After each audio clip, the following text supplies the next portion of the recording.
Okay, let's talk about organization and structure in a company. How are companies typically structured? Functionally. And? By projects. Right, by function and by projects. 20 years ago, companies were organized in function groups, where people with a certain expertise worked together as a unit. The architects in one unit, the finance people in another unit. Well, nowadays, a lot of companies are organized around projects. Like a construction company could be building an office building in one city and an apartment house somewhere else, and each project has its own architects and engineers. Now, the good thing about project organization is that it's easier to change to adapt to the needs of the project. It's a small group, a dedicated team, not the whole company. Now, with that in mind, here's a question for you. Why do we continue to organize ourselves by function, even now, when in fact we admit that projects are the lifeblood of a lot of organizations? Why do some companies maintain a functional organization instead of organizing around projects? Yes? Because if you don't have that functional structure within your organization, chances are you'd have a harder time meeting the goals of the projects. Why? Why? Listen, let's say we got 4 new cars we want to design. Why do we need a functional organization? Why not just organize the company around the 4 projects? These people make car number 1, these other people make car number 2. Yeah, but who's going to be responsible for what? You know, the way you tell who's... Well, we'll appoint a manager. New car number 1 manager, car number 2 manager. They're completely responsible. Why should we have a single engineering department that has all 4 cars passing through it? When you design a car, you need the expertise of all the engineers in the company.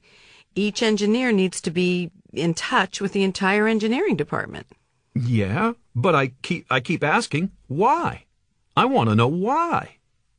Yes.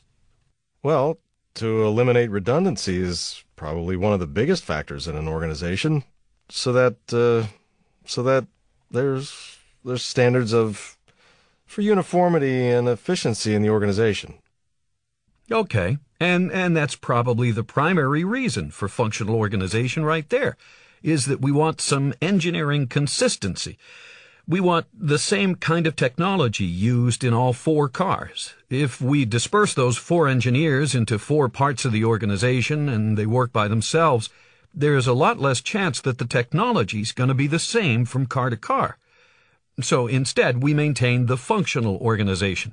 That means the engineers work together in one part of the building, and their offices are next to each other because we want them to talk to each other. When an engineer works on a project, they bring the expertise of their whole functional group with them. But there's a downside of that, though, isn't there? I mean, organizing a company into functional groups is not all positive. Where's the allegiance of those engineers? It's to their coordinator, right? It's to that chief engineer. But we really want our one engineer, the engineer that's working on car number 1, we want that person's loyalty to be to that project as well as to the head of the engineering group. We really want both, don't we?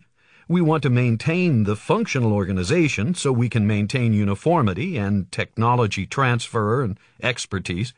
We want the cutting-edge expertise in every group. But at the same time, we also want the engineer to be totally dedicated to the needs of the project.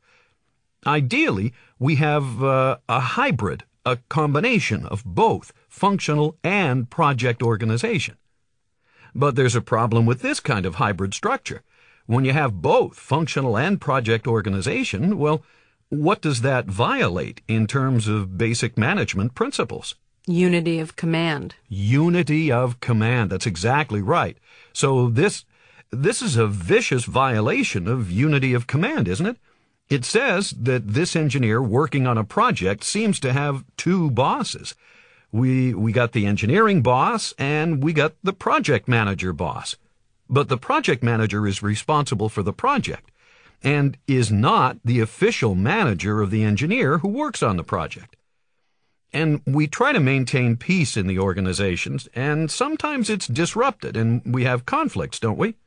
The project manager for car 1 wants a car part to fit in a particular way for a specific situation, a specialized case. Well, the engineering director says, no, we got to have standardization.